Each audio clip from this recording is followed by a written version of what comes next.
Good evening, everyone, and welcome. It's been a little bit since we've all gotten together, gone through some holidays and maybe a whole nother year. So we're at this again, and it's good to see everyone that's here and back. So we will go ahead and get started. This is the Mount Vernon SSPA Task Force meeting number 9, Tuesday, March 22nd. I am Walter Clark, Planning Commissioner, also co-chair of this task force, along with Mr. Tim Sargent, Planning Commissioner and co-chair of this task force. To conduct this meeting wholly electronically and to effectuate both the emergency procedures authorized by FOIA and the emergency ordinance, the Mount Vernon District SSPA Task Force needs to make certain findings and determination for the record. It's a bit cumbersome, so I ask you in advance for your patience. First, because each member of the task force is participating in this meeting from a separate location, we must verify that a quorum of members is participating and each member's voice is clear, audible, and at appropriate volume for all of the members. Accordingly, I'm going to conduct a roll call and ask that each task force member participating in this meeting to state your name and the location from which you are participating. I ask that each of you pay close attention to ensure that you can hear each of your colleagues. Following this roll call, we will vote to establish that every member can hear every other member. Mr. Tim Sargent. Present at my home in the Mount Vernon district. Catherine Ward. Present in my home on Gladstone Place in Mount Vernon district. Lynn Pasco.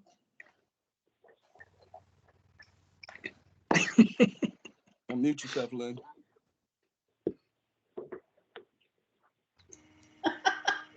Oopsie. Looking for that. Gretchen Walsh. Tracy Wood. Tracy Wood, present in my home in Mount Vernon, Alexandria, Virginia. Thank you. Queenie Cox. Present in my home in Gum Springs in the Mount Vernon district. Mary Payton.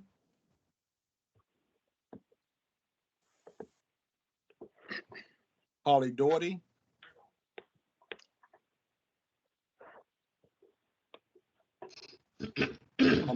Hamid Munir. Hillary Clausen. Present, my home in Mason Neck. Ellen Young. Present, my home in Bellevue in the Mount Vernon district. And I'm Walter Clark, participating from my home in Alexandria, Virginia, Mount Vernon district. At this point, I'm going to pass the virtual gavel to the co-chairman so that I may be heard to make the requisite motion. So, Mr. Sargent, you have the gavel, sir.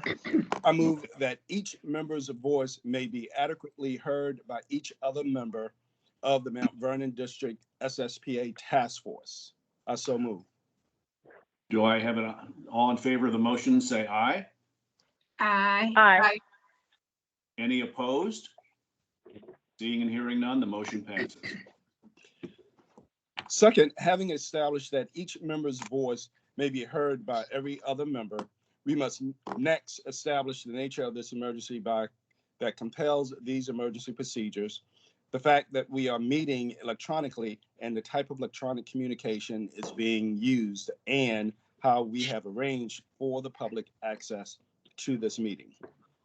Therefore, I move that the state of emergency caused by COVID-19 pandemic makes it unsafe for the task force to physically assemble and unsafe for the public to physically attend any such meeting.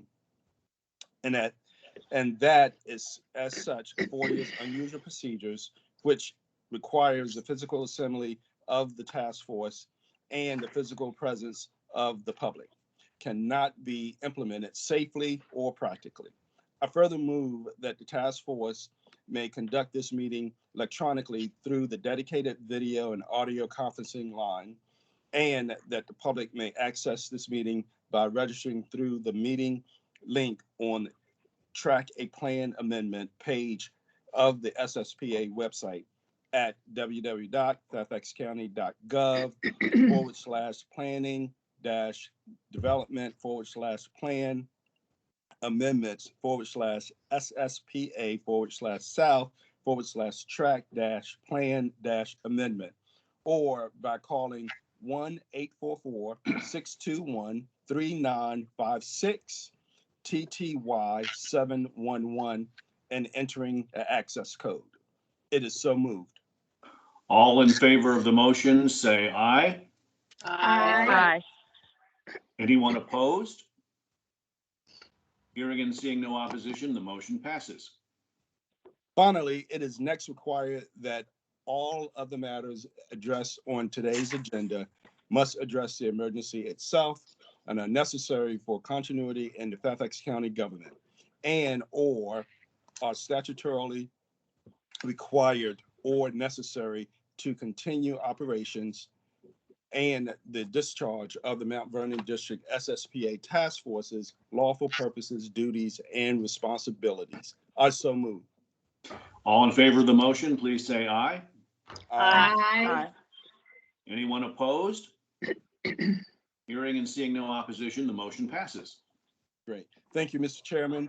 And next, I would ask staff,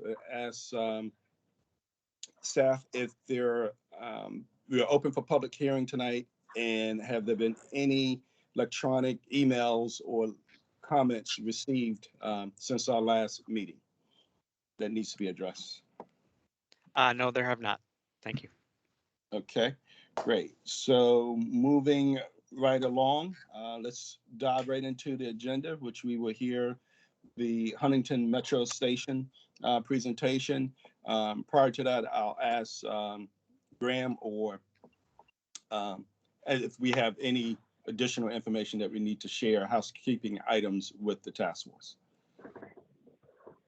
No housekeeping. I think perhaps at the end, I did want to go over kind of the draft schedule to kind of give you a sense of what we anticipate in terms of the next couple of meetings, heading into the spring, just to kind of give you all a snapshot of what we're hoping to do now that we're reaching a couple of milestones along the way with regards to both land use and the TIA. So we can reserve that for the end. I'd really like to be able to kind of dive into the meat and potatoes of it, so to speak, right off the bat. Okay, and before we get started, I see Lynn Pasco on the screen here. If we could just have him mic up for a minute and say hello, make sure that we can hear him properly. Lynn, you're on mute, I think. Your lips are moving.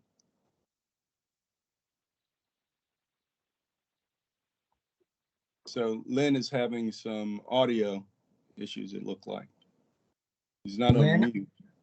Lynn, Aaron, or I will reach out to you and try to call you in to this so that you can hear and so that we can hear you, because we can't hear you right now. We can see you, but it looks like you can hear us. But sometimes what we can do is just bring in the cell phone, and that'll be able to make sure that you can hear us and vice versa. Okay. Thank you, and I'll turn it over to the presentation for this evening. All right. Well, first of all, thank you all again. It's good to see you all.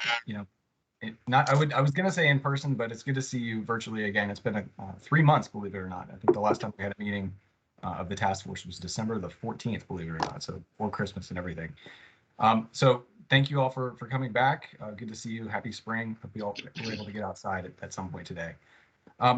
Bringing it back to kind of the topics that we have with the task force at hand. So the last meeting that we had on Huntington on December the 14th, we kind of went into a couple of things related to land use and urban design as they relate to our transit-oriented development areas. And we also started to kind of talk about how our TOD policies that we have in the comprehensive plan, kind of globally, countywide, could be applied to the Huntington Metro site. And so what we've done in the interim between December and now is we've been working with a consultant, Dover Cole Partners, which Josh Frank is a consultant with that team, and with design assistance that's been given to us by Rachel Flynn, who's the Deputy County Executive, who I believe is on the call. So first of all, thank you, Rachel, for letting this take place.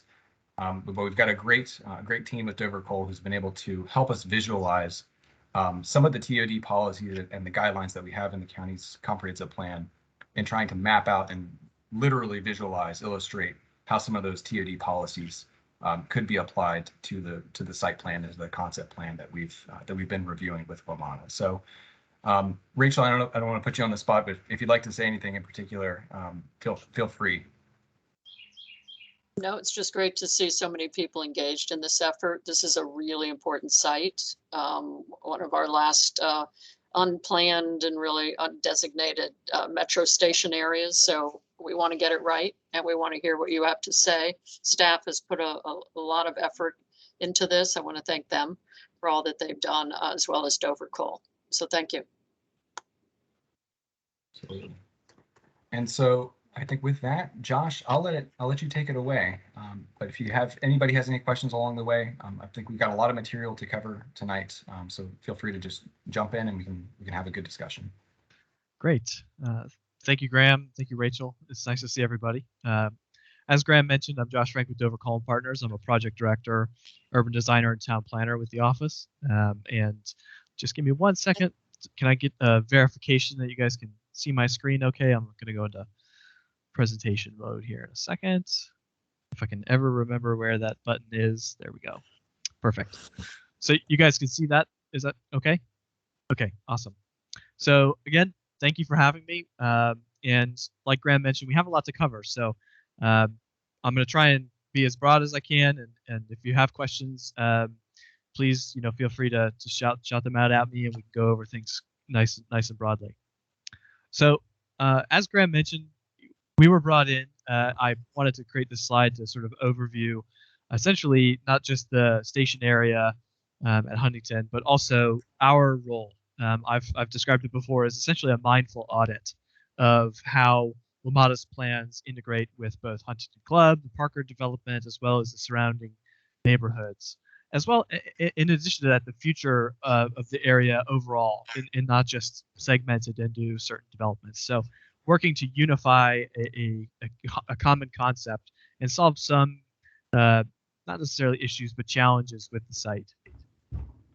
So just a very broad summary of everything essentially that we'll cover tonight is in this slide, and I've provided this presentation to staff. Hopefully they'll be able to make it available to you soon after so you can see things in more detail. But for now, you can see that there's quite a bit of recommendations to cover. So I'll go through each one of these in greater detail. So the biggest bucket of improvements that we've suggested is what I've coined the building massing and the building sort of orientation in the site. So as it's presented today through WMATA, there's 3 buildings, or technically 4 buildings on the south side of the development, called S1, S2, S3, and S4. S1 and S1 through S3 are the primary ones we're going to be focusing on this half of the development tonight. So first, let's start off with S1. So S1 is this sort of apartment building here. It kind of looks like a lowercase a.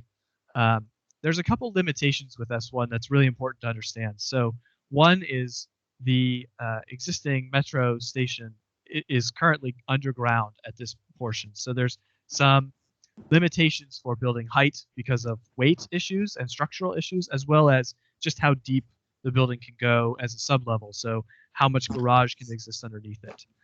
Those are a couple restraints that sort of really dictate the form of the building at this point in time. Another sort of conflict that we see is that the ground floor facing Kings Highway is primarily shown as sort of a half level, maybe even less than a half level of parking deck that might be exposed. So those are 2 things we think are worth touching on and improving on. So with our suggested improvements, S1 really doesn't change a whole lot in massing and density. Most of that is because of the limitations to its weight and depth, but we do think there are some opportunities for improvement. So for one, taking that parking deck that is exposed and limiting that to 2, 3, 4 feet maximum is something that we think we can work with and create still a pretty decent frontage along Kings Highway. So You may have townhouses that have step-up units. You do at least some level of architectural detail along this facade. This model is very plain and massing oriented, so you would see a lot more architectural detail on a facade like this. It's not going to be entirely blank, but something of residential scale we would expect to see something like that and have it feel more appropriate. One more floor would be possible, would be great if it's possible. We're not entirely sure if it is. That would be something to work a little bit further on and see if we can get some structural analysis to make sure that's feasible. But in general, we think it's okay as it is. The other benefit to sort of having that townhouse frontage with step-up units is because of the neighborhood that's adjacent across the street, it helps provide a transition from the more urban scale to the residential scale of the existing neighborhoods. So it doesn't have to feel so stark from one side of the street to the other. Building S2, as you can see, is sort of this C-shaped traditional block building. There's a couple things we think are worth talking to on this building as well. So for one, as proposed from WMATA, the difference between S1, S2, and then this wing of S3 is minimal, if not non-existent. They're pretty much even in terms of height. So that really limits the amount of hierarchy that this part of the station area has architecturally. There's not one necessarily moment, aside from the back part of S3, that draws the eye or leads people to this area as being a important station. So that's one thing. The second thing to consider is that the ground floor on S2 has some of the same problems as S1. So, limiting the amount of parking structure that's visible to the public, as well as activating it with ground floor use. As of now, the ground floor use is fairly limited in not just this building, but this half of the development overall. So we'll talk about that in a little bit more detail moving on. So with our suggested improvements, again, so same format as before, we've decided to do a couple things. One is by dropping those two wings of the S2 building and providing more density facing the plaza, it does a couple things. One, it creates much more concentrated activity onto the most public portion of the public realm. So this plaza, the WMATA station itself, is going to be very active with a lot of riders coming in and out, as well as the BRT kiss and ride. So by having that much more frontage there, it is automatically more important, more active. Second, by stepping those wings down, we've actually helped that transition to the neighborhood across the street. So having a little bit more dynamic architectural massing helps that feel smaller. And then at the same time, we've raised this internal courtyard just by a floor to essentially provide opportunity for ground floor retail and or townhouse units, as well as the potential for a flexible zoning, whereas these could start off as residential and be changed to commercial over time as the market matures. So those are some major points. The last one I wanted to talk to was this facade in general of this wing of the building, which is the western side of the building. We've done a couple moves here with S2 and S3 combined that make this facade, this western facade, really, really important. It would be ideal for a major tenant, a grocer or something along those lines, as well as metro signage and other wayfinding signage to get folks into the station area proper. So the combination of having that wing, raising the back part of the building, and then pushing S3 back, which I'll talk to in a second, makes that facade really, really important. So a couple quick views to illustrate those points from perspective. So you can see this is facing east on Kings Highway.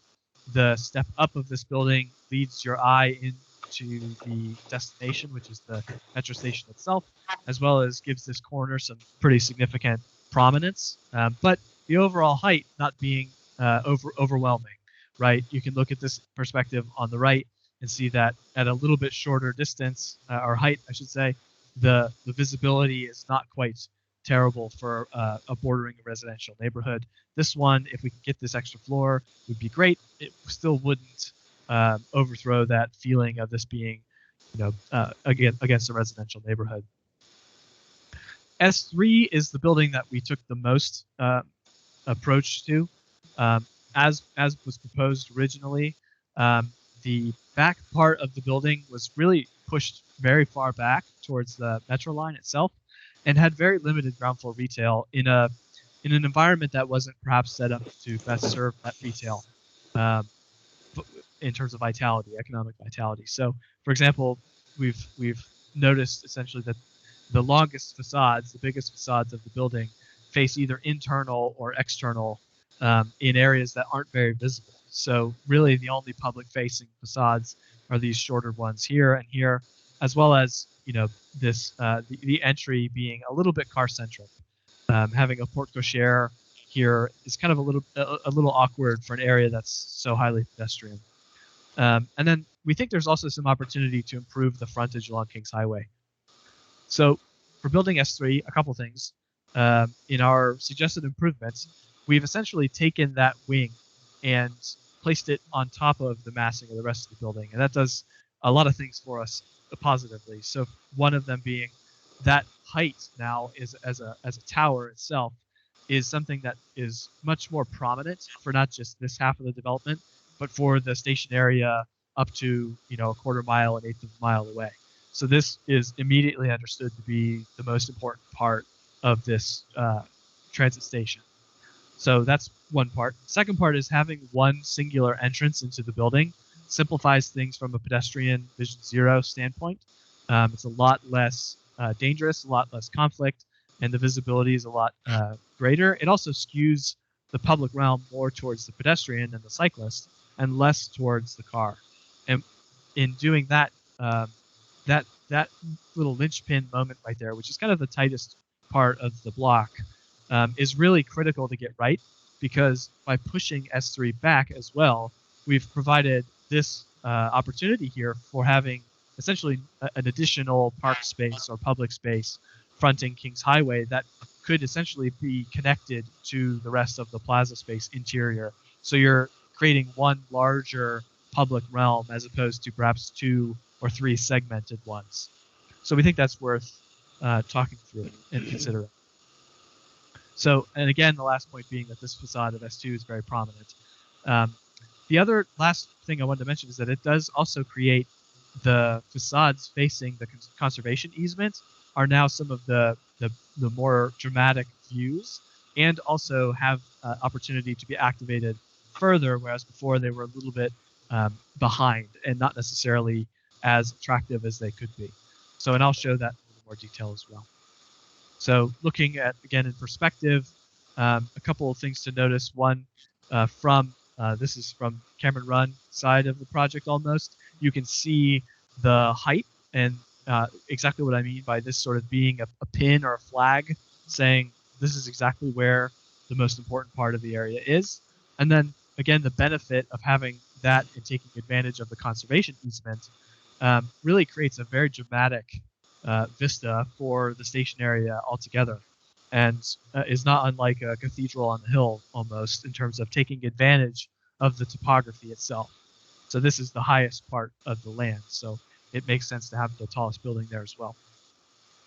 And then again, thinking of it maybe at a larger scale as a station area, this takes on that parabolic traditional skyline look that people will, even visitors would recognize as saying, oh, this is clearly a urban environment where something is happening, and is a natural way to not only do that, but blend what's going on with the Parker and Huntington Club and some of the other developments into feeling like one larger area, as opposed to two or three smaller city-states. Sorry to interrupt. I think we have a question, if that's okay. Sure. This one? Yeah, Josh, could you back up 2 slides for me, please? Is that possible? Yeah. Since it's been a while since we've all looked at this, and maybe I'm a little dense, could you please go through the gray buildings that we see in this slide and just orient us to what those are or will Sure. be in the future? Thank you. And I don't know if I'm on yet, but I'm really curious about the old defunct parking garage. Is that one of the gray spots you're talking about?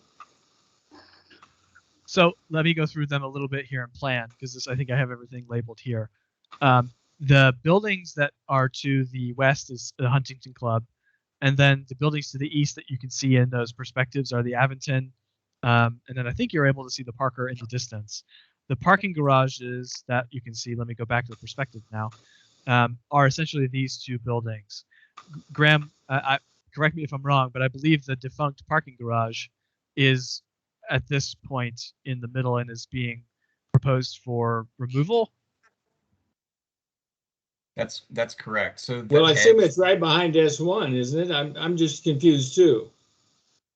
Yeah, so the problem with the garage is that it's underground today, and all these improvements are contingent upon the garage's removal and replacement with the BRT station, which would be located in that park space. So the garage today is from that edge between the end of the park and the platform, which is right where Josh is indicating right there, and then it runs towards the S1 building and goes approximately about a third of the way under the location of the S1 building today. So this plan is contingent upon the garage no longer being in operation. It's not in operation today, but being demolished and being replaced with the BRT station underneath with the park on top. Yes. So could I ask another question? Is that the first gray building there on the right, then that's Aventon we're talking about? Correct. Correct. Ah, thank you. This Yes. is feeling like Tyson's Corner now. Good grief. Okay, so I'm going to keep going. And some of these questions I think might get answered in further slides, but they're totally appropriate. So please feel free to fire them at me at the end of each section. So the second sort of category is what we're calling the active ground floors and retail frontages. So one of the things that we noticed in the concept plan from WMATA is that the development was a little bit lacking in the southern half of the development. So essentially, the exterior corners of S2 and S1 were flagged as priority areas with a pavilion in the center of the plaza and essentially about 3,600 square feet of ground floor retail. So we think that that's a little bit less than what it potentially could be. And then we've also modeled a scenario of what would be a fantastic amount, but is something maybe to be is a bit ambitious, but is something to be gained over time with flexible zoning or as the market changes and things phase out.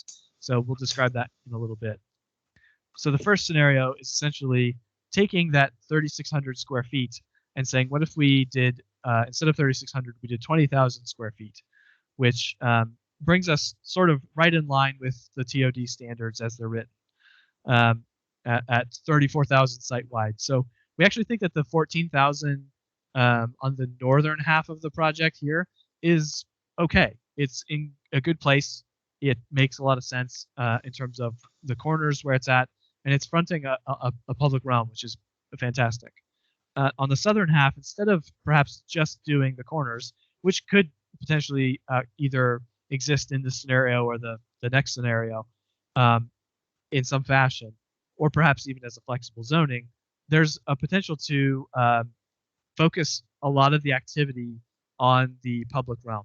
So it doesn't have to be all of this 20,000 square foot. This just scenario illustrates what if we did focus all of it on this area, but we could also say subtract some of this square footage from building S1, put it on one of these corners, take some from S2, put it on the corner. So there's a lot of variability here, but this is sort of a scenario that gives us perhaps enough of that enclosed feeling within this plaza space to have that activity be sustained, day to day, hour to hour, and really feel like a very active place.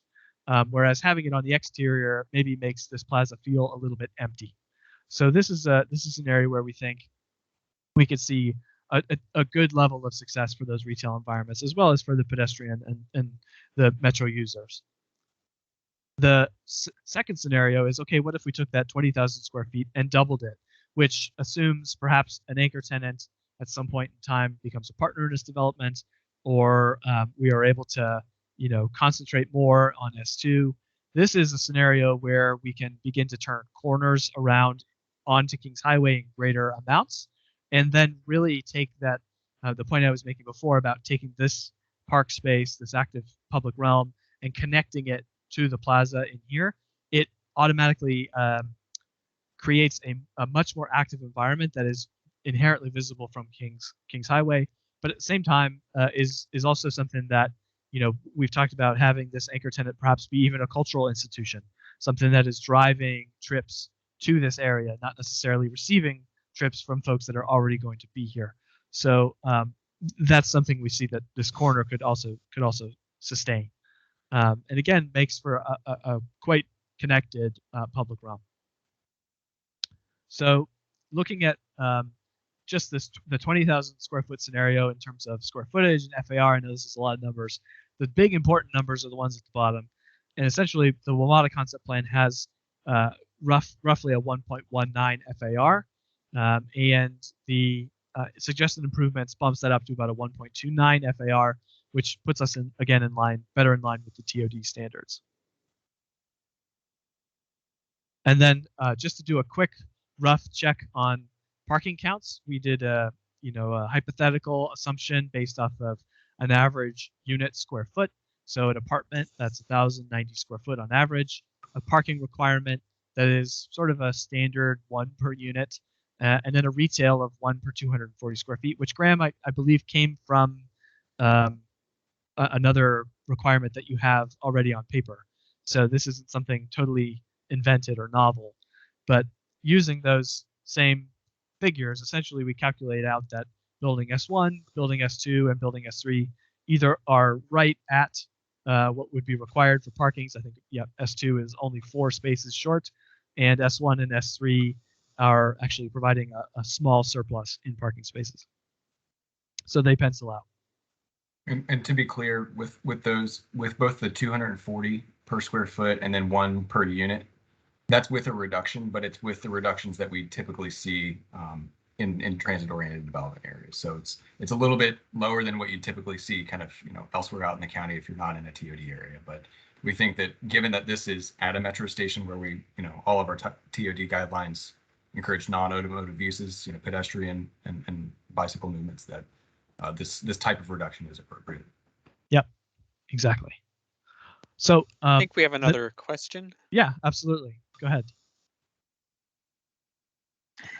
I had a question about the parking, and Graham kind of answered it, but I still feel that 1 parking space per unit may not be adequate. That may be fine during the workday or the work week, but people still move about quite a bit. And I think it's too low. It's really underestimating the number of parking spaces. And also, for the reduction in the parking spaces, will there be bike racks set up since you're anticipating less parking spaces and people may travel by bike? Those are good questions. I think a couple things to point out. One is absolutely, I would suggest that any investment in this area as a TOD investment would have some significant bike infrastructure, either as part of the public realm or as part of the street network within it. And then also, I think those parking numbers don't include on-street parking, which is something that would be included internal to the project here as well as the north half. So there are some additional parking spaces that would be provided beyond those numbers. But in any case, you know, the 1.0 per unit is rather standard a number. In fact, it's actually sometimes, especially for a building like I think S3, there's been some talks, at least with us and Graham, about there being affordable units in that building. So for affordable units, the parking requirement is sometimes less because car ownership is also less for folks who are using those affordable units. So going below 1.0 units is also not unheard of, especially for a TOD area. Graham, is there anything you wanted to add to that maybe? Just one more thing to add to that, which is that, you know, once the development application is submitted, they will need to submit as a part of that any sort of deviation requests, and that would include parking. So what we're doing here with this exercise is really kind of like just a test of fit to see if you had this many units, this square footage, this size of a building, what would it take in terms of parking it? And so, kind of using that 1.0 as a metric was trying to see, could we make this fit, given the parking that we would see associated with it. So we would see a more detailed kind of analysis, once the zoning application is submitted to, kind of right size it with the building and the request. And I would also add that there's also, in putting a parking plan together for a development like this, there's also a shared use calculation that would go into effect. So for example, the folks who live here may be driving to their work, and so those spaces are empty during the day, wherein the retail spaces would, share that parking use. So the way that those uses as a mixed use development work together to make the parking number more managed is something that would also take place. And so again, just to echo what Graham said, the 1.0 is sort of a rule of thumb number, more or less, at least to get us into those codes. Well, okay, because there's nothing standard in this area at all. And also, when you're talking about the on-street parking, how restrictive will that be? And will there also be district permit parking in that area? Well, that's a good question. Those are things that would probably be determined, how they're managed, perhaps at a later phase. But we would expect that they would be managed to some extent for visitors, residents, and then at the same time for potentially BRT kiss and ride. So there is some multi-use for those on-street spaces, and they would have to have some sort of either signage or permitting or something to, get folks in and out of them in a orderly fashion. And Queenie, to add to what Josh was saying, to your question about district parking permits. So Jefferson Manor across North Kings Highway, they have a district parking program right now. So you wouldn't have the same kind of spillover traffic impacts, people parking on streets in the adjacent neighborhoods. Mm-hmm. Okay, thank you. Thank you. Yeah, you're welcome. And I'm sorry if I can't see you guys and your questions. So please feel free to shout them at me. I just have a little corner box in the corner with whoever's talking. Ellen, that's okay. Ellen is next. Yeah, I do. I would just like to, echo what Queenie said about the 1.0. It depends. I know you mentioned affordable housing being possible in there, and they require, fewer car spaces.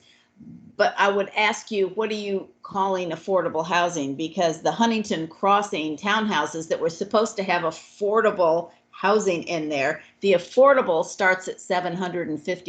Mm-hmm. So I don't know what you all call affordable housing, but that's not what I call affordable housing. And people who buy a $750,000 townhouse are going to have 2 cars probably. That's just my take on it from a real estate perspective. So that's not affordable.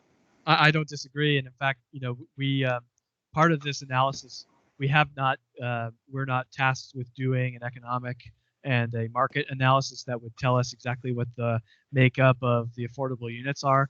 We just know that it's something that is on the table for some of these. So just having that knowledge helps us kind of craft exactly where the parking ratio would land. But, whether it's 80% AMI or 120% AMI, whichever it may, whichever end of the spectrum it ends up on, can dictate the parking. You're absolutely right. So, and Josh and Ellen, to your question about, what kind of level of affordability would we be looking at? So the recent change that we had with the workforce dwelling unit policy shifted the AMIs, or the area median incomes that can be served through that program, from 120% of the area median income down to 80%. So you're looking at, units that are, for the families that are most in need, and that are below market in terms of what they can expect to pay in rent. So it's very, very much looking at, the families that are in need across the county. So at least on the rental side, it's 80%, 70%, and 60% in particular. Could I bring back in here again for a second? Can you hear me? Yes. Yeah. The critical thing, we've discussed this before, is going to be how you connect the top and the bottom. And one of the issues, the big issues here on the parking, is in fact, now not going to be this way forever, I assume, but that big middle parking garage is a ghost town. I walk through there all the time and it's hugely empty. And the real issue is if you have a decent connection from the large, very large places on top to the large places on the bottom, and it runs along the south side of the metro where you have some 60 feet or so, you can put a pretty elaborate escalator system there. I'm not so worried about the parking because there's a lot of spillover possibilities there very close if we get the connection of top and bottom right. If we don't get it right, then, it's not going to work. Well, that's a perfect segue into the third category, which is public and natural spaces, because we're going to talk explicitly about how we're going to make that connection. So I'm glad you brought that up. So as currently proposed, the WMATA concept plan has a couple of shortfalls. I've mentioned a few of them. I'm not sure you can see my cursor, but building S3 having again those largest facades, not really taking advantage of their site. The Port Cochere, the WMATA head house location sort of being internal and not very visible. And then this turnaround that's proposed, I call it a squircle. It's like a square and a circle put together, is really taking up quite a bit of space in the plaza as it's shown. And then the last is that easement area being very underutilized. So a couple of recommendations. One is that, again, having that new public space fronting Kings Highway, consolidating vehicular access to the buildings at single entrances. This area, for example, perhaps even across from one another, simplifying things. We're proposing actually taking advantage of the frontage of S3 as well as the conservation easement to make a connection and calling it essentially a bridged park that is an ADA accessible as well as a somewhat public, somewhat private space that I'll go into a little bit more detail on, but really something very unique to the area in terms of public realm or an amenity. And then we've moved the turnaround to just be a simple roundabout intersection that simplifies things and makes the plaza a little bit more comfortable and wider at that point. They better be a yak if they're going to walk around on that area. It's a real slope. Yes, good point. So I'll go over that right now, actually. So the bridge park concept is something we think can do just that. Be an ADA route that may actually look circuitous, but does save time getting from the north half to the south half, and I'll go through a few scenarios that illustrate that in a second. But essentially taking what was once the sort of backside of the property and really taking advantage of this space and its vistas and its topography, as well as potentially activating the back half of the building.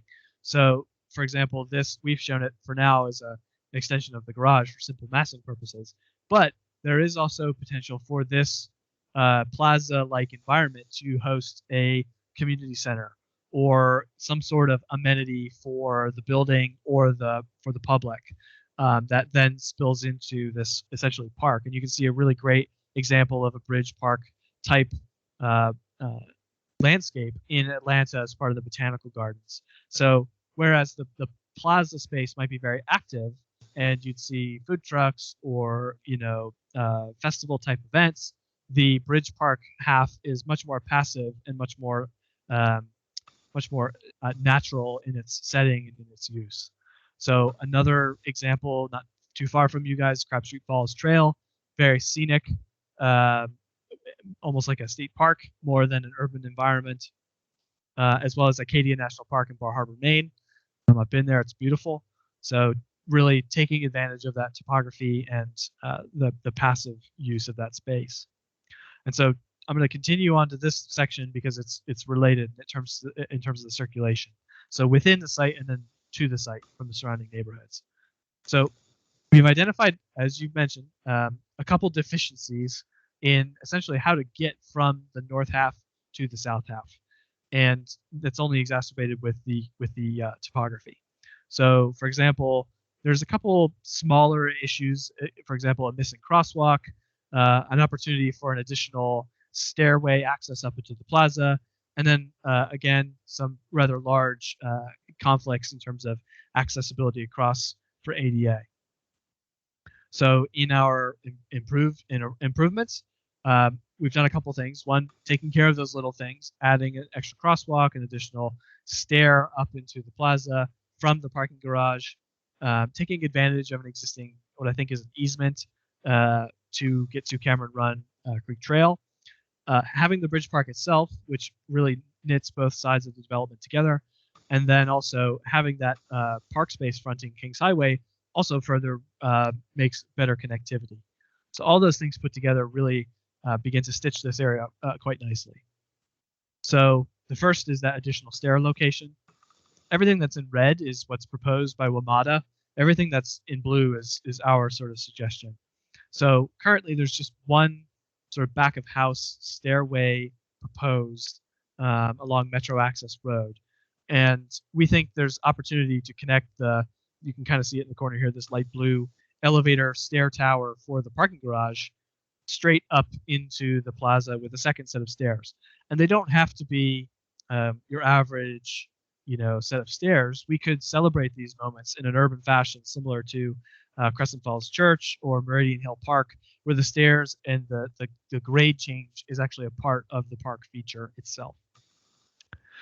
On the southwest side, adding that extra crosswalk is really a small piece of a larger puzzle. So in combination with activating the ground floor retail on all three buildings, that's that blue bar, as well as the connectivity of the park, begins to make Kings Highway feel much more connected to the surrounding neighborhoods and much more alluring. So these are those townhouse units with the walk-up steps like I alluded to before on building S1, something that you already see in Alexandria and other places around town. In the Northeast, this is again another sort of low-hanging fruit in that this easement here makes for a pretty natural connection. So today it's just a mode strip between two developments. We think it's a pretty easy solution to just simply add a crossing and a trail that connects to Cameron Run. So maybe this one's a little bit less sexy than Bridge Park, but is still important nonetheless. And then lastly, making up that grade difference with the Bridge Park is something that we've taken quite a look at in partnership with WMATA and the developers and staff. And I've gone through quite a few iterations. So looking at, doing a much more simple ramp, having a ramp with switchbacks and a plaza space similar to what we're showing, or going around building S3.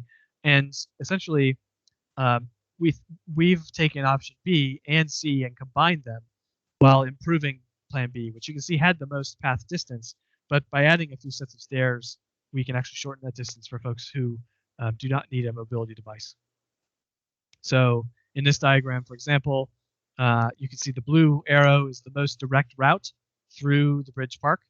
But we also offer, again, the ADA much more passive with moments like this, step out that are, taking advantage of the vista overlooking the conservation area and really being an extension almost of the trail system as it's shown. So that connects both the WMATA head house to building S3 and then over to Huntington Club in a pretty unique way.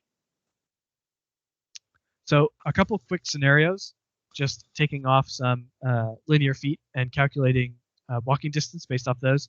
So in scenario one, for example, if I lived in building S1 and I was fortunate enough to have a job at building N1, or I wanted to get a coffee at a coffee shop here, if I was an able-bodied person, it would take me, much quicker than a half mile to get there using the Bridge Park. But if I had a mobility device or couldn't use the stairs, even in that scenario, that the Bridge Park would save me about a quarter mile, which is a 5-minute walk for a non-disabled person, but for a person with a mobility device, that might be 15 minutes, 20 minutes savings time. So the red route is actually what they would have to take without this improvement, which is much more circuitous and cumbersome. Could I just break in again? I mean, this really seems totally unreal to me. I mean, the metro station has two very long or fairly long escalators to get up and down from the bottom to the top.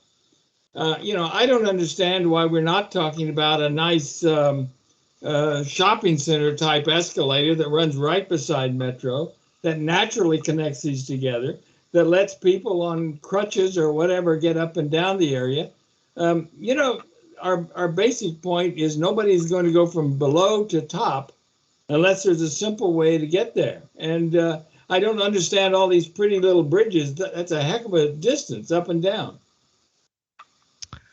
Well, you're not wrong. It's definitely a significant amount of grade change that would need to be overcome. The difficulty with escalators is a couple things. One is that they're much higher maintenance. They're notoriously fickle when it comes to braking and needing repair. And so if an escalator goes out of service, there's really not a whole lot of backup in that regard to go from north to south. And at the same time, there is an opportunity to use the metro itself to go through the ticketing, the turnstile, to come out the other end after going through the entire, essentially the boarding platform. But that's also a bit cumbersome because, again, you do have to go through the entire process to go from one end to the other. You better believe it's cumbersome. It's a terrible route. I mean, it's doable, but it's silly. Sure. And in looking at the terrain itself, there's really not a whole lot of other choices to shorten the route at a distance that's really worth the investment. And so our thought process is, if we're going to be having to make an investment to connect these two things, we might as well do it in a way that's taking advantage and creating value, as opposed to a much more complicated or burdensome in terms of maintenance solution. So it would be ideal to draw a straight line from A to B. Unfortunately, the topography just does not make that work. It's pretty severe. I'm sorry, but it sounds like you just don't want to spend the money. I mean, it's an absurdity because there's a good 60 feet there. It's much wider than the Metro's ones are. You could easily run from top to bottom and bottom to top. I mean, nobody's going to walk that and walk stairs, and no matter how pretty they are, it's just silly. I walk there almost every day, so I do know what it's like. You're right. You go down the escalator in the Metro station, you walk the full length of the platform, and then you take the next one back down. Why not just have two escalators that do that, and you could have some kind of a coffee shop in between? Well, I don't want to repeat myself, but I think, again, the idea was, if we're going to be making some sort of connection between the two, we might as well do something that's going to create the most value. And so this was our solution, but it's by no means the only solution. So I like your solution, one, and I have a question. I don't mean to butt in. I know Tim had his hand raised, but are these proposed options that you've got, are they going to be bike friendly? And I say that because if you travel down to Huntington and you get on the trail, then you can go over into Eisenhower Avenue area. Is any of that going to be possible? Yes, I would say that we would hope that these connections would be as bike friendly as possible.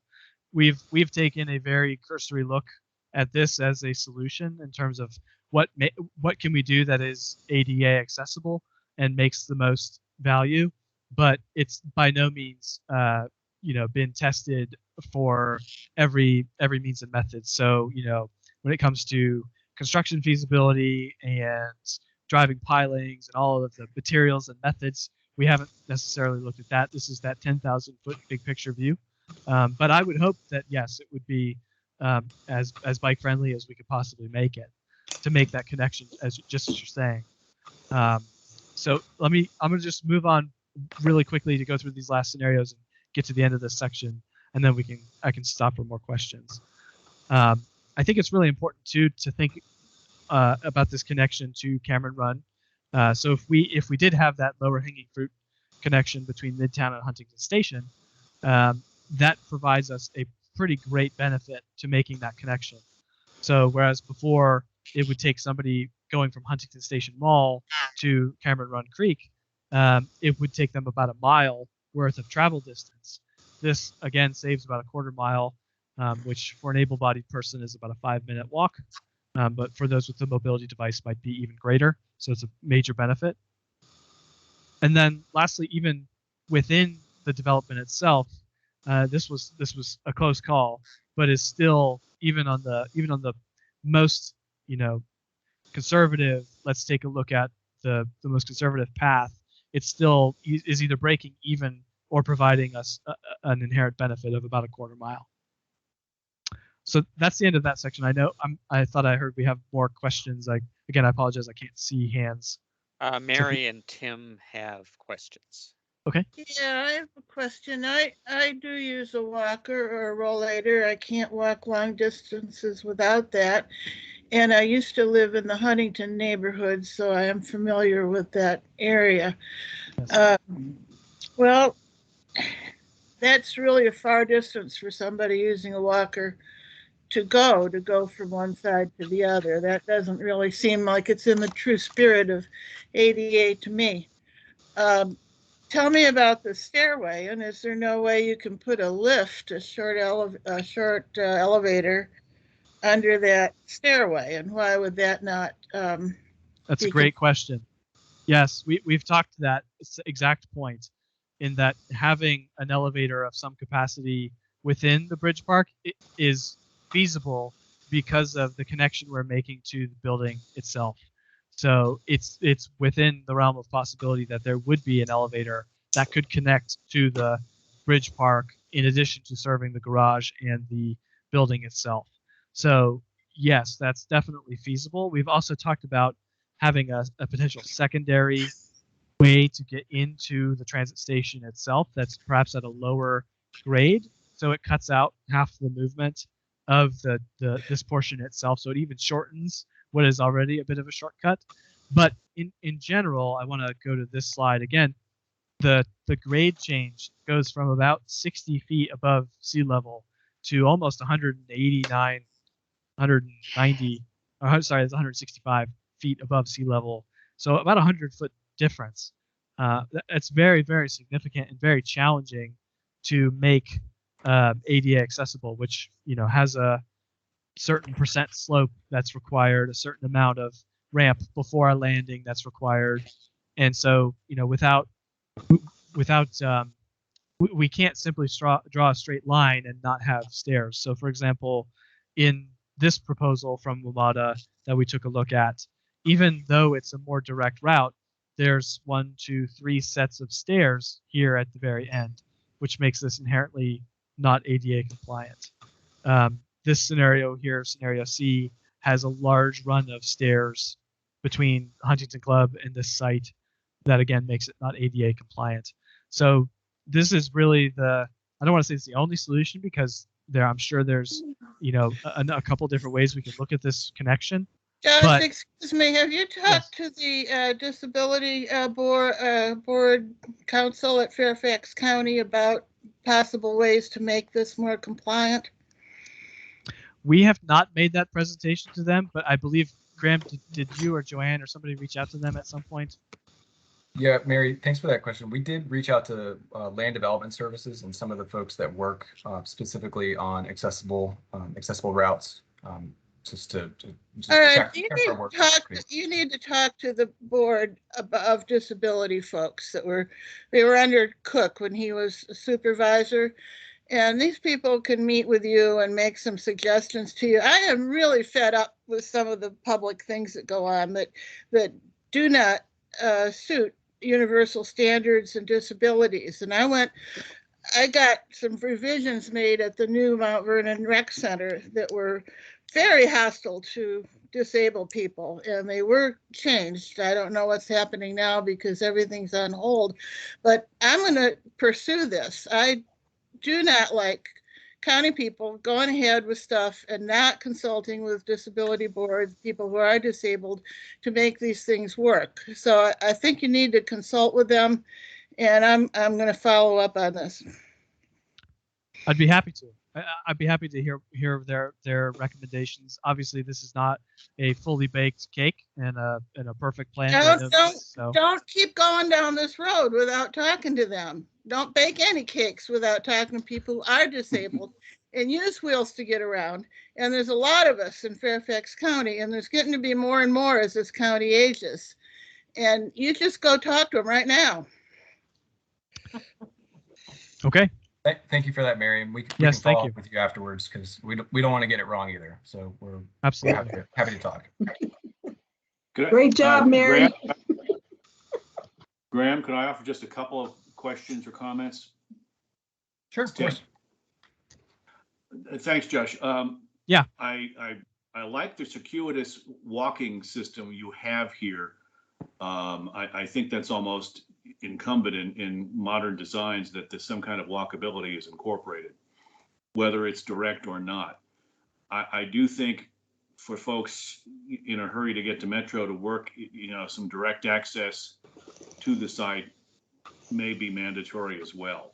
And how you work out the issue of disabilities compatibility, I'll save it for the subject matter experts. The surrounding links you created, and I like the photos and suggestions of scenarios for walkability because that makes a community. I'm a couple of things to question.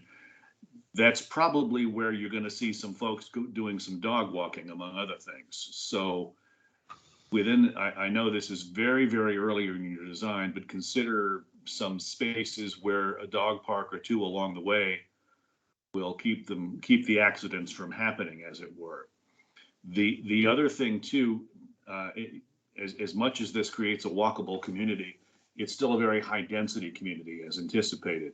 So questions for consideration are security and safety in those areas, and how you create that sense of walkable community and still have in a high density area the safety you need and the prevention of concerns there. So just a couple of thoughts there. Thank you. Yeah, those are great points. And I think the broad answer to the second point about safety and security is that the more active a place is, the less dangerous it will be. So by providing more connectivity, more areas for activity, both in ground floor retail and also eyes on the street, as it were, that's how we can keep some of these areas more safe. And again, this is a way to also, let me get to the perspective, oops, wrong direction. By making this back half of the building engaged with what's happening in the conservation easement is a way of also providing that level of activity, which would otherwise be sort of a back of house type environment with very little access. So, I think that's, from a philosophical standpoint, that's sort of the broader answer is more activity, more connectivity, the better. So, but I appreciate the feedback. Okay, one other question.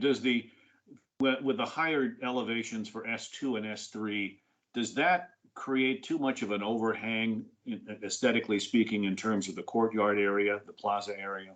Or is that just the drawing creating that sense? Yeah, I think it may be the drawing. I have some perspectives coming up that may answer that. So, and if I don't, I'll bring one up because I do have some handy. But I appreciate that. And so, just moving on quickly, because I know I don't want to take up too much time.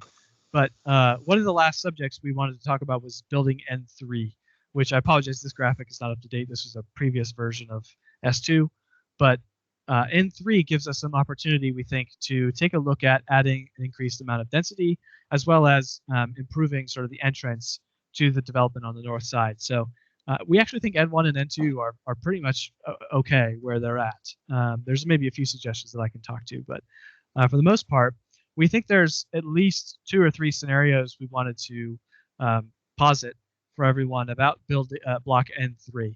So as it's proposed right now, it's about 16 units of 4-story townhouse units.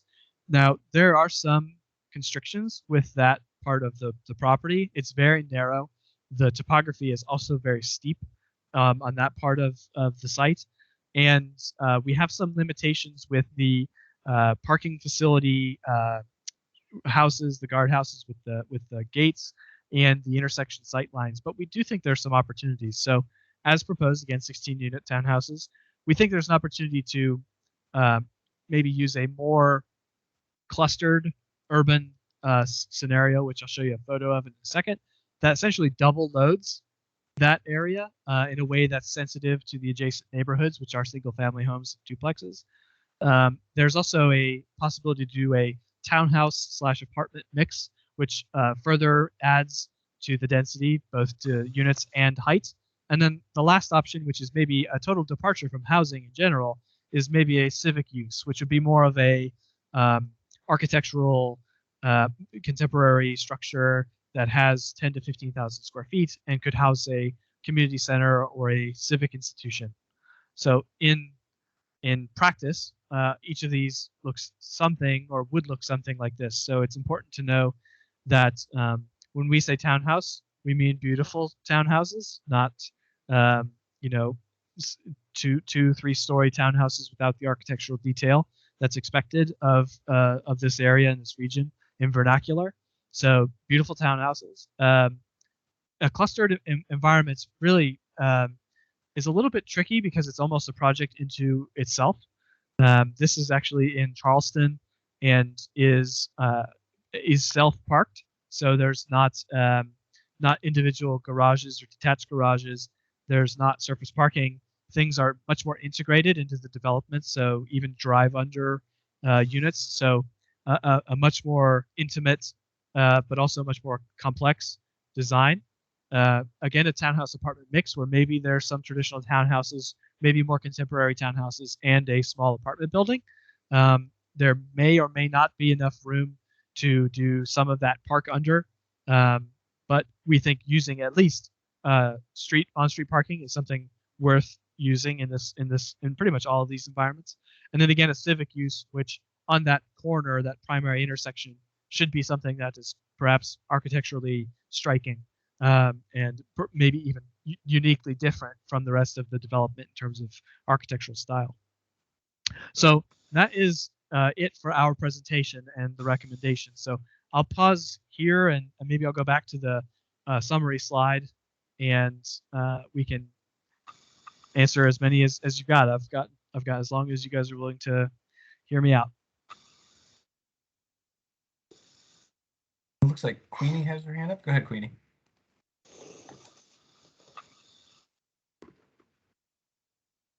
Oh, Queenie, you're muted.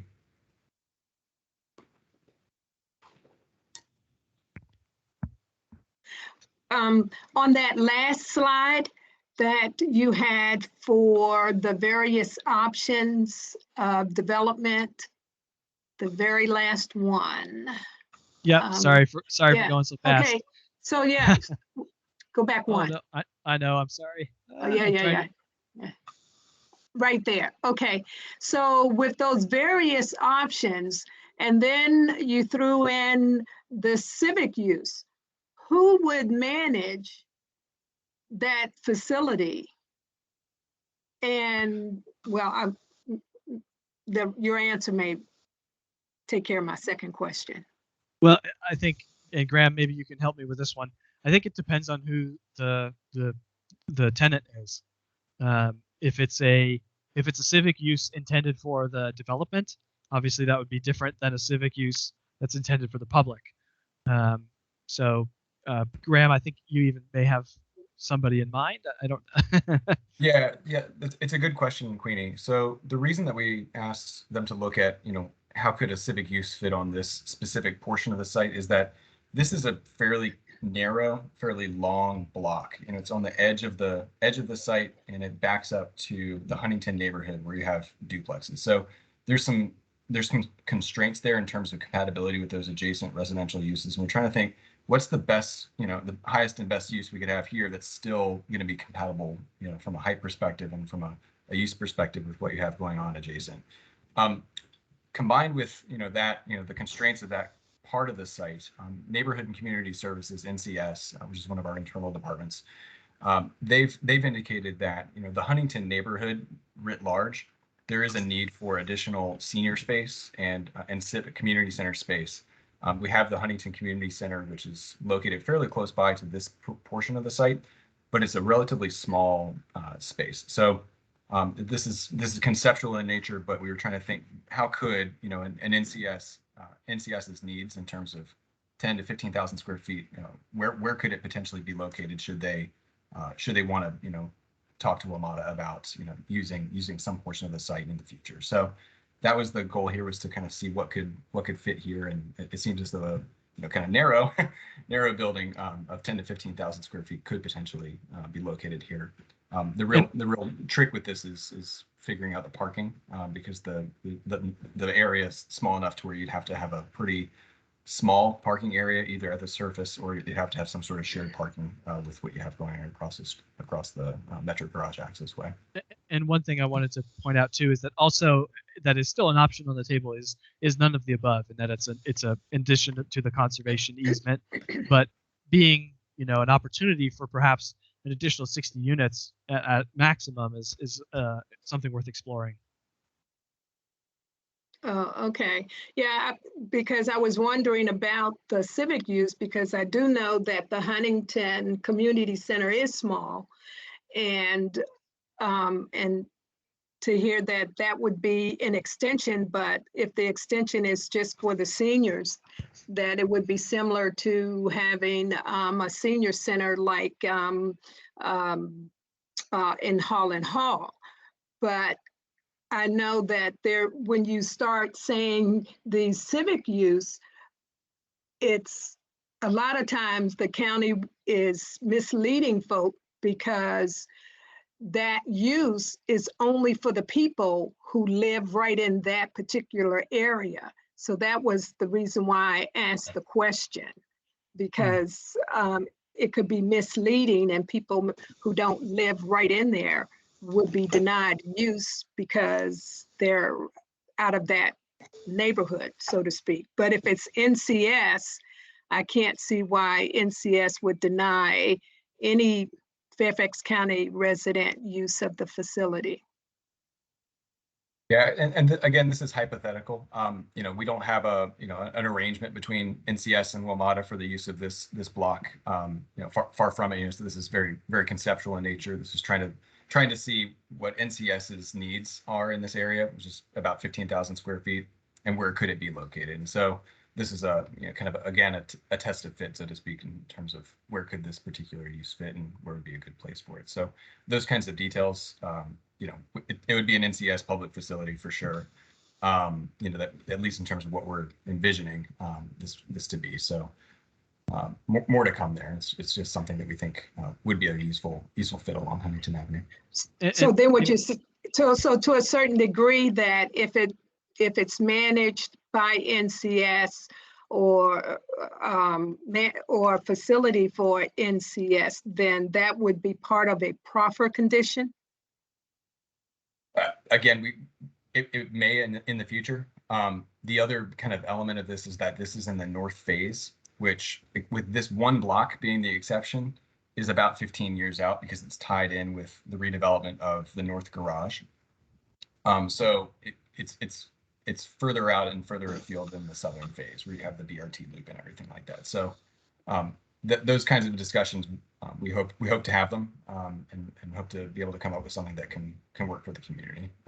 But I think we're with absent a development application, I think it's probably a bit too soon to talk about proffers and that sort of thing. But we're trying to make sure that we can accommodate that sort of use in terms of the programming for the site. And Graham, too, there's one other, there is also room for, in this scenario with the townhouse apartment mix, this is a photo example of one that has ground floor use. So, this number of units may be flexible. So essentially it could be townhouse apartments and civic use. So maybe 10 to 15,000 square foot isn't necessary. Maybe only 5,000 square foot is necessary. There's a flexibility in sort of what we can accomplish with that. I don't want to say leftover, but an area of the site that, has potential to provide more benefit. I think Mary Mary and Tim also have a question. Yeah, I was just going to suggest that very thing, that it be a combination of the townhouse apartment and the civic use on the first 1 or 2 floors. And I think the neighbors might be more agreeable to a taller building if it had a benefit for them, which NCS operated the civic use would. Have maybe some recreational or meeting space and whatnot. That area has very old, very small civic centers, and I think this would be a good thing if it's open to everybody. Yeah, and I would point out too, that's a great point. The adjacent neighborhood and this part of the site, the topography slopes towards the south up. So the taller the building is, the further south you go, the less high it's going to feel. So because of that topography, the height is going to feel less tall than this photo example because of the terrain. So that's another advantage to potentially, hiding or providing more density while hiding the building height.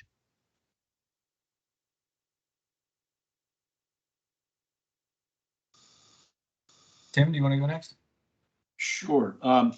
Josh, to your points about flexibility and ground floor use, how much flexibility do you have from your experience for ground floor retail? I mean, can you anticipate going from the traditional little coffee shop or Starbucks to something as large as a Wegmans? What's the possibility in this type of design? Hey, Josh, could I jump in on that one real quick? Yeah. I have something to add. This is Joanne. Hey, Tim. One of the things that we did when we were looking at this analysis and working with Dover Cole is not just taking an arbitrary number. Sure, we looked at the market analysis that was done by the EDA back in about a year and a half, a little over a year ago. But more importantly, we looked at where is retail really critical from a activation standpoint, from creating a sense of place, and sort of building out a community that really works with the surrounding neighborhood, that sort of brings people in and activates those key moments in the site, both from a public use standpoint to the important streets. And that's where we arrived at this range of numbers. And we also looked at the fact of, what were the uses that were really needed in the Huntington area, and so identifying some gaps in, particularly in goods and services, such as grocery type uses and sort of neighborhood serving community uses. And so the range that's provided here allows for, if you look at a very small format grocer would be a Trader Joe's is somewhere between 11 and 16,000 square feet typically. So that gives you kind of a Mom's is like 10 or 11,000 square feet. So just kind of getting a sense that you could have in a 20,000 square foot format, you could have a small format grocery store and a couple of uses attached to it. At the 40,000, it goes obviously up from there. But this gave enough of a range to give enough of the use, but more importantly, got the key moments on the ground floor without saying oversaturation and saying, boy, we don't want to make mistakes of the past and recognizing the changing face of retail. And we really have to be careful and only putting it where it's absolutely critical. And just to follow up on that, I think at the same time, understanding, the need for flexibility to your original question, which is, I think, one of the benefits of having a flexible ground floor zoning is that we can recognize that perhaps the market is not mature enough yet, but that it potentially will in the longer term future. So having a building that's got a lifespan of 100 years with a ground floor use that has a turnover ability of 15, 30 years, somewhere short of that, is much more valuable to the community, because in 20, 30 years from now, when Huntington Mall goes through redevelopment or an adjacent site goes through redevelopment and the area becomes desirable for a ground floor retail environment, it doesn't require demolition or any kind of crazy retrofit of the building, because we've built the building to commercial standards already.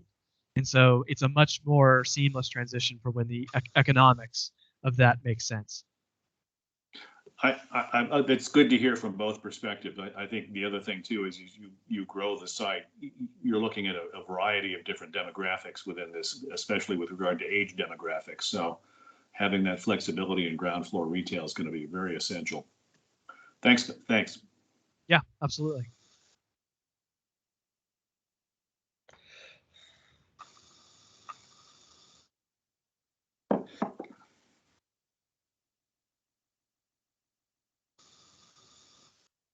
So I'm not hearing any further questions. Does anybody have anything left?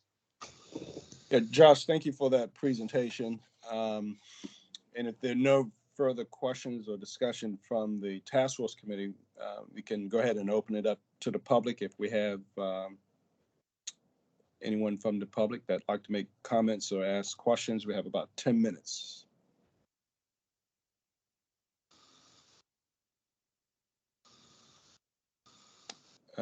We have a hand raised there. Yeah, hi. It's Neil Teague. Good evening, everybody. It's good. Good evening, Neil. As Graham said, it's good to see you folks. Can everybody hear me? Sure. Yes, sir. Okay. Just want to make sure, because a lot of talking into the air sometimes if you're not paying attention to your microphone. I just wanted to say on behalf of the WMATA team, we certainly appreciate the efforts that the Fairfax County staff and Josh and his team have put to continuing to provide suggestions and ideas for this this plan for this important site. One of the things that I just want to be clear on, the key to this whole concept is the relocation of the BRT into that underground format, and that's what kind of creates some of the site opportunities. And it's really a very substantial reorganization of the entire infrastructure of the site that's going to be quite costly.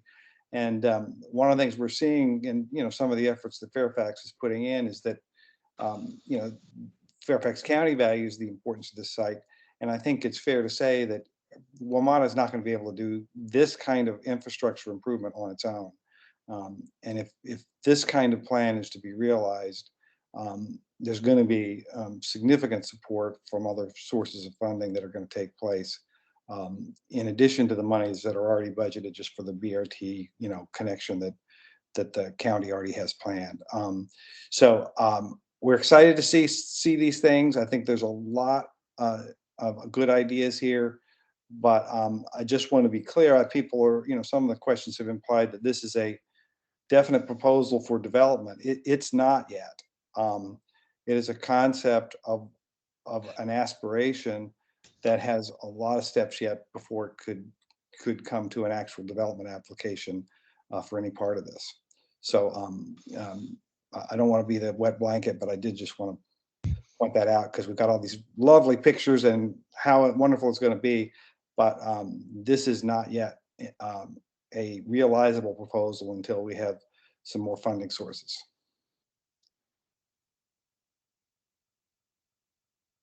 Thanks, Neil. Anyone else from the public?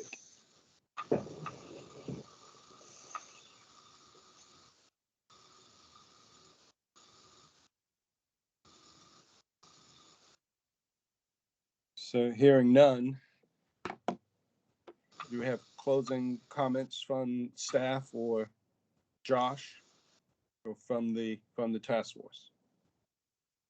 Having already said my piece, but I'd still like to make one other thing. If we're talking about dropping 100 feet, I'm still trying to figure out how that trail is going to be dropping all of that much and how people are going to get around on it, even if they're an awfully lot younger than I am. It frankly strikes me as bizarre, the whole discussion that you can sort of ramp it from down below up to above, or that you can be in as Mary was talking about, be in compliance and have a whole bunch of steps.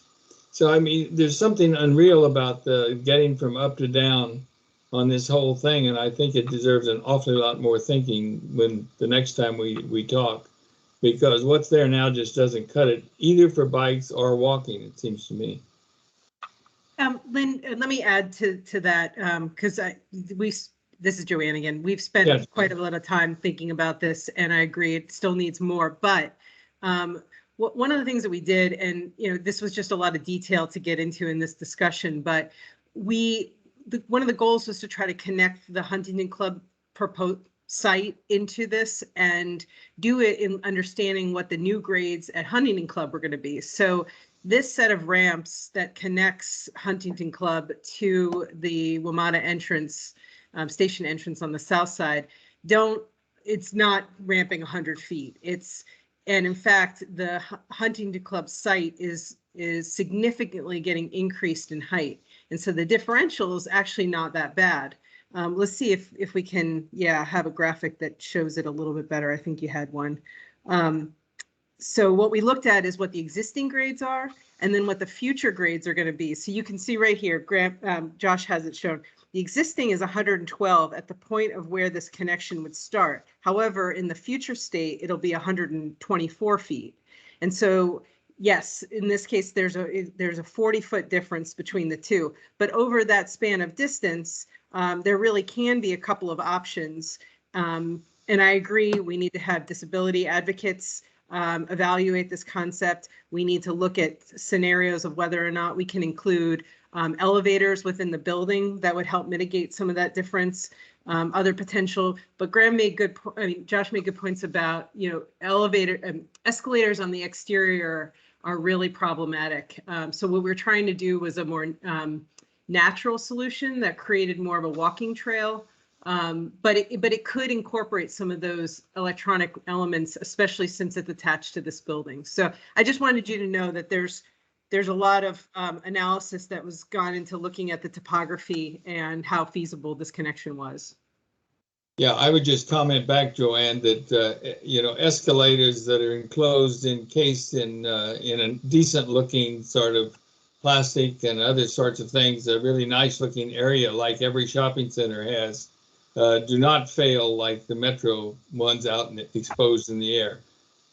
In fact, if I'm just looking at this from a point of view to try to make it convenient for the people on top and the people down below, to be all one group, and walking miles on a little trail suspended over bad ground doesn't do it for me. Okay. Fair enough. We have another question from the public. Sonia, go ahead and unmute yourself if you can. Yeah, thank you. I'm sorry I couldn't find their hand raised while you were taking the community comment earlier, but I did want to just sort of say that, I do find these recommendations really exciting, and I appreciate sort of the visionary approach that is being taken to how we can really think about building out this transit station area and really creating a more cohesive neighborhood in the entire area. From activating the ground floor spaces along Kings Highway and into the Metro Plaza offers great placemaking, and like I said, really offers to create that vibrant community. I do want to note, providing some traffic calming along Kings Highway would really help to take it even further. There is a lot of traffic and the sidewalks are narrow, so thinking about how traffic will impact that space will be helpful. But clearly the activation will actually help, I imagine, to slow traffic because there'll be a sense of place. So clearly, there's a co-benefit there. And honestly, I really like the Bridge Park. There's been so much discussion about providing connectivity between the north and south portions, as well as to the Huntington Club. And this really seems to be an innovative approach that not only will provide that connectivity, but also offers access to open space and in such an urban environment. I think that's pretty special. We have this space where there are trees and there are nature, and when you're building this transit station area and thinking about how do you connect the folks who are living there to the outdoors, this seems like a really cool opportunity. It's really exciting, but I do want to be cautious about, as Neil pointed out in his comments, about how this is all going to be financed, So how do we think about supporting the transportation infrastructure investments that are really needed to support the BRT and the metro, because that's really critical to this transit-oriented development, so that we're ultimately really able to realize the greatest community benefits that we're discussing here. So I just wanted to share those comments. It really is pretty exciting stuff here. So thank you. And I also wanted to know, I had never heard the word squircle, and it really made me laugh. I really like it. So thanks for that. Thank you. You're welcome. You're welcome. I'll have to trademark that one, but you can use it for now. Yeah, thanks, Sonia, for those comments. There, anyone else that's out there searching for raise your hand button?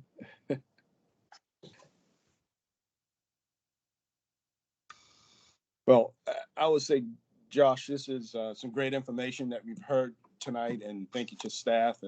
And as Sonia just made a comment, this is very exciting for the area. And based on the comments that we've heard from everyone, from Mary to Lynn, in terms of the connectivity and the access, so there's a lot of work to be done, but appreciate staff and everyone from the county that's on this call, allowing us to have a voice and be a part of this conversation to make this a really great place for us to have in the county. And it's truly exciting. And hopefully it can be a destination for folks as well. So if there are no other comments, our next task force meeting is May 10th, which is our number 10 meeting. And it will be on the Huntington Metro Station, and we focus on transportation and the TII review of the Huntington TSA, the bicycle and pedestrian study. So that's going to be really, really exciting to talk about the pedestrian and bicycling. So, and on the agenda, we have the website that we all can click on to view more of the information and be more prepared, and to be prepared or to preview for our next meeting as well. With that, Graham, Aaron, anything else left for that? And it is 8:08. Graham, did you want to talk about the schedule? I can, and I can also forward it along to the task force members and anyone else who wants to take a look at it. But wanted to just give you real quick, just a summary of where we're heading. Walter, you mentioned the next meeting on May the 10th. Let me just show you very briefly the next couple of meetings that we have. And again, this is the schedule. I think, as y'all all know, this is a kind of a living document. But this is what we anticipate in terms of kind of the next steps and frankly, kind of wrapping up the work of the task force on the Huntington Plan Amendment. So these are the meetings that we've held to date. So starting in June of last year, and we are now at task force meeting number 9, where we had Deborah Cole presenting on the land use and urban design considerations. So May the 10th, as Walter mentioned, will be the TIA and TIA review, as well as our discussion on the transit station area bicycle and pedestrian active transportation network project. And then following that, we're getting to a point where, we'll have a couple of follow-up items along the way as well, just to make sure that we're responding to the task force's comments. But we think that June is a time when we would begin to introduce the straw man. For those of you that are unfamiliar with that term, this is the kind of the first initial iteration of draft plan text. So it's not meant to be decided upon at that meeting. It's essentially the first round of review of draft plan text with the task force. So this meeting is there to introduce the straw man, and we would send this out in advance so you're prepared to provide your comments. And then following that, we'd be looking at potentially going to a task force vote on June the 21st. This is in anticipation of a staff report being published in July. Most of you are aware we pause for public hearings typically in August. And so what we'll be looking at is bringing this back to a public hearing in September, followed by the Board of Supervisors potentially on October the 10th or the 24th. So A couple of dates here are still yet to be determined exactly, but this is what we anticipate, kind of given how where we are with the process. The TIA was resubmitted, so we are actively reviewing it, and so we'll be able to present on those on the findings of that in May. So we're kind of nearing the end, so to speak. But if anybody has any questions about the schedule and kind of where we're heading with this, feel free to let me know. Hey, Graham, this all looks good, and Tim and I, we invite the entire task force out to the public hearing in September and we particularly look forward to seeing Catherine Ward out at the Government Center for that public hearing.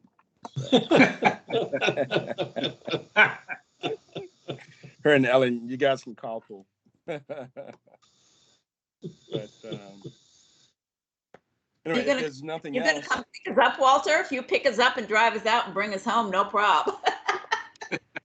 Yeah, you see all the disability advocates too out there. You don't need this, right? You can make it happen. That's right. We're gonna need a bus. So everyone have a great evening, and we got April that month off, and enjoy Easter, and we look forward to seeing and hearing from you in May, if not before then. Good job. Thanks again, everyone. Thank you very much. Thank you, guys. See you all. Bye. See you, everyone. Good night. Good night. Thank you. Good night.